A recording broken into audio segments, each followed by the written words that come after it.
लोग खामेनेई की हत्या के विरोध में सड़कों पर उतर आए हैं और जमकर विरोध प्रदर्शन कर रहे हैं। तो कई जगह ऐसे भी नजारे सामने आए हैं जहां उनकी मौत का जश्न मनाया जा रहा है। करज से लेकर लंदन, बर्लिन तक। इसराइल के साथ अगर 1-on-1 ईरान भी लगे तो ईरान भी इसराइल को डिफीट कर देगा, लेकिन सामने अमेरिका खड़ा हुआ है। यही तो कयामत है। इंडिया की अगर बात करें तो इंडिया बहुत सारे सेक्टर्स में इस वक्त आगे जाता हुआ नजर आ रहा है। इंटरनेशनली जिन चीज़ों को, जिन ममालिक को हम लोग आइडियलाइज करते थे। जंग कौन जीतेगा, इस जंग का क्या नतीजा निकलेगा ईरान अमेरिका जंग का? जंग तो इंशाल्लाह मुसलमान ही जीतेंगे और ये है कि फतह इंशाल्लाह इन दी एंड मुसलमानों की ही होगी। जैसा कि हम मुसलमान हैं तो हमारी सोच भी यही है और हमारी दुआ भी यही है। लेकिन ईरान के सामने अमेरिका खड़ा हुआ है, अमेरिका को आप हल्के में नहीं ले सकते, और हल्का है भी नहीं अमेरिका। नहीं, अमेरिका कुछ भी नहीं है। सबसे बड़ी ताकत तो अल्लाह की है, उसके बाद बाकी इंसान है। लेकिन इंसान भी खैर कहाँ तक मार सकता है, अमेरिका भी कहाँ तक मार सकता है। अमेरिका को समझ आ गया है कि इंडिया उनकी ज़रूरत बन चुका है। जिस तरीके से वो ट्रेड करने खुद इंडिया आ गए हैं। देखिए, इंडिया की अगर बात करें तो इंडिया बहुत सारे सेक्टर्स में इस वक्त आगे जाता हुआ नजर आ रहा है। इंटरनेशनली जिन चीज़ों को, जिन ममालिक को हम लोग आइडियलाइज करते थे, अब वो लोग भी इंडिया के पास जा रहे हैं, जो कि इंडिया एक एशिया का पार्ट है, राइट। नो डाउट इंडिया ने अपनी बहुत सारी फील्ड्स में खुद को मनवाया है और ट्रेडिंग एक ऐसी फील्ड है जिसमें आजकल बहुत सारे लोग जो है वो इनकरेज हो रहे हैं, आगे बढ़ रहे हैं। मोस्टली सोर्स ऑफ इनकम, क्योंकि ट्रेड एक ऐसी चीज़ है जहाँ पे अक्रॉस द बॉर्डर्स आप विद इन सेकेंड्स जो है वो आप अपनी मनी ट्रांसैक्शंस कर सकते हो। क्या लगता है इंडिया और पाकिस्तान में से सबसे ज़्यादा स्ट्रॉन्ग कंट्री कौन सी है? Strong country Pakistan. Pakistan strong है। अच्छा, अच्छी कंट्री कौन सी है? अच्छी कंट्री दोनों है, पर हमारा मुल्क पाकिस्तान है इसलिए पाकिस्तान ज़्यादा है। पाकिस्तान में क्या अच्छा लगता है आपको? पाकिस्तान में मुझे लोग अच्छे लगते हैं। और इंडिया के लोग अगर इधर आ जाए आपको अच्छे नहीं लगेंगे? आप फ्रेंडशिप नहीं करना चाहोगे? नहीं, लोग भी उधर के भी अच्छे हैं, सारे अच्छे हैं। ठीक है। हाँ। तो आप टीवी पे देखती हो इंडियन लोगों को? हाँ जी, देख लेती हूँ। अच्छा, देख लेती हो। अच्छे लगते हैं उनके ड्रामे? हाँ जी। कार्टून देखती हो? नहीं, शॉर्ट्स देखती हूँ यूट्यूब। अच्छा, यूट्यूब शॉर्ट्स। पाकिस्तान भी दिखा, भारत भी दिखा, इजराइल भी दिखा, तीनों ने अपने अपने मौक़िफ़ सामने रखे, लेकिन बाजी भारत मारता हुआ दिखाई दिया। जी, आपने बिल्कुल सही कहा। और देखिए, सबसे बड़ी बात जो है उसके बीच में, यूएनओ के बीच में आप देखिए कि हिंदुस्तान की तरफ से डॉक्टर जयशंकर ने बयान किया, ख़िताब किया।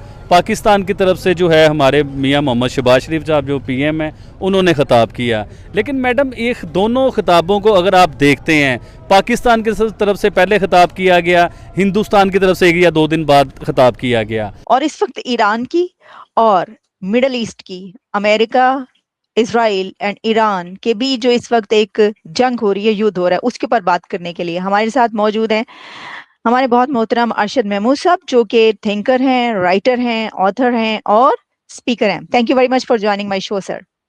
जी, बहुत शुक्रिया जी, बहुत शुक्रिया। अरशद साहब, पिछले 2 दिन से मैंने अपने फेसबुक पे जो भी लिखा, वो आम जो लोग हैं, यानी आप कह सकते हैं जो मासेज हैं या जो बड़ी तादाद ऐसे लोगों की, पाकिस्तानियों की, उन्होंने जो गालम गलोच की है फेसबुक पे नीचे कमेंट्स में आके, मेरे पेज पे भी, मेरे प्रोफाइल पे भी, हर जगह पर, यूट्यूब पे भी।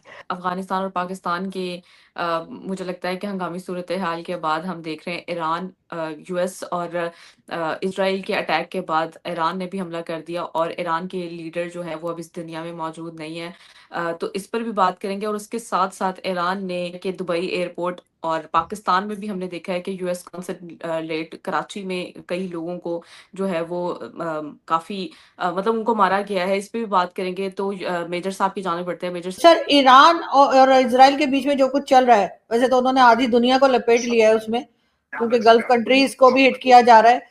क्या लग रहा है सर आपको, ये वॉर और ये लड़ाई कहाँ जाकर रुकने वाली है और इससे दुनिया को क्या नुकसान होगा? इसलिए कि अभी तो वो कह रहे हैं कि जी 4 वीक्स, तो ट्रंप ने कह दिया है कि 4 वीक्स चलने वाली है ये सब कुछ। आपका ये कहना कि शायद मैं है और उसका हिंदुस्तान पे क्या असर पड़ेगा और बाकी दुनिया पे क्या असर पड़ेगा, अब ये साफ साफ दिखाई देने लगा है। देखिए, कतर के अंदर गैस का प्रोडक्शन बंद हो गया है। असर ये पड़ा है कि कतर में गैस की कीमतें बहुत ज्यादा बढ़ गई हैं। राइटर्स ये बता रहा है कि भारत सरकार अपनी जो एजेंसीज हैं, अपनी जो कंपनियां हैं, उनको जो गैस सप्लाई करती है उसमें राशनिंग कर रही है, यानी अनलिमिटेड गैस सप्लाई अब पॉसिबल नहीं हो रही है। इसके आगे अगर देखें तो वो बात है जिसको समझना बेहद जरूरी है कि अमेरिका ने अपने लोगों को कहा है कि वो मिडल ईस्ट से निकल जाएं।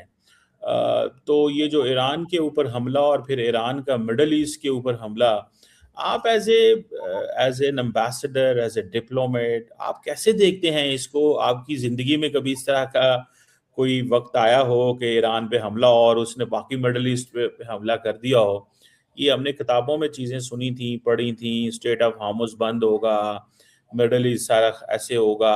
आपको क्या नज़र आता है? अभी सेक्रेटरी ऑफ स्टेट भी कह रहे हैं कि है, और ईरान में भी तो यही सब कुछ हो रहा है ना। अब ऐसा नहीं है कि ईरान बिल्कुल ही कमज़ोर है। ईरान के पास आप देखें लाखों की मजबूत फ़ौज है और दुनिया का जदीद बैलिस्टिक मिसाइल सिस्टम ईरान के पास है। लेकिन यह भी तो हकीकत है ना कि ईरान के पास एयरफोर्स नहीं है, ना एयर डिफेंस है और ना ही कोई मजबूत इंटेलिजेंस नेटवर्क है। और जदीद दुनिया का डेटरेंस, जिसे एटम बॉम्ब कहा जाता है, ईरान इससे भी महरूम था। लेकिन इसके बावजूद ये उम्मीद किसी को भी नहीं थी कि इजराइल ईरान के सुप्रीम लीडर को इतनी आसानी से निशाना बना लेगा। में ये आ रहा है कि यूएई और सऊदी अरब और कतर भी, तीनों ये अमेरिका को बिहाइंड द सीन कह रहे हैं। ये ब्लूमबर्ग की स्टोरी है कि इस जंग को बंद कराएं वरना बहुत बुरे हालात होने जा रहे हैं। आज अमेरिका के 3 जहाज भी गिर गए हैं। ट्रंप साहब का मैं अभी देख रहा था, CNN ये कह रहा है कि जो डिसअप्रूव करते हैं अमेरिका पे हमले वो 60% लोग हैं। कोई क्लियर प्लान नहीं है अमेरिकी एडमिनिस्ट्रेशन के पास कि हमने क्या करना है। आज ये जो ट्रंप साहब ने हमला कर दिया ईरान के ऊपर, बहुत सारे, मैं आज फॉरेन अफेयर्स देख रहा था, वो कह रहे थे कोई लॉजिक नहीं है कि उसने ईरान पे क्यों हमला किया है।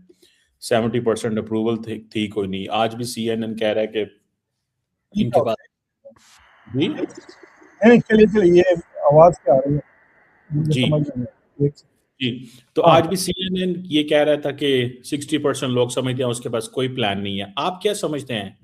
Why did they? ज्यादा जगहों पर हमले हुए और मजेदार बात यह है कि इजराइल के पास सब है। आयरन डोम है जिसको ईरान ने आयरन मोम बना दिया है, जिसका कोई असर दिखाई नहीं दे रहा। अमेरिका ने थार्ड लगाया था, पहले पैट्रियाट लगा दिया है, यानी 2 एयर डिफेंस अमेरिका के हैं और साथ में इजराइल का एयर डिफेंस है। इसके बावजूद जो मिसाइल्स है ईरान की, चाहे वो बैलिस्टिक मिसाइल्स हो या हाइपरसोनिक मिसाइल्स हो, वो सीधे टारगेट पर जाकर हिट कर रही हैं। तो ईरान में और मिडिल ईस्ट में जो कुछ चल रहा है, लड़ाई जैसे जैसे आगे बढ़ रही है, एक बात बिल्कुल क्लियर हो रही है कि जो हम शुरू से कह रहे थे वो सच साबित हो रहा है। अमेरिका इजराइल के कहने में आकर जल्दी जल्दी जो उसने जंग शुरू की है, जितनी अमेरिका और इजराइल की प्लानिंग थी वो सारी प्लानिंग ईरान ने एक के बाद एक फेल कर दी है। मार्क रूबियो का एक बयान आया है। मार्क रूबियो अमेरिका का विदेश मंत्री है, आप जानते हैं। उसका एक बयान आया है। बयान में कहता क्या है कि अमेरिका ने सिर्फ और सिर्फ इसलिए लड़ाई शुरू की क्योंकि इजराइल हमला करने वाला था।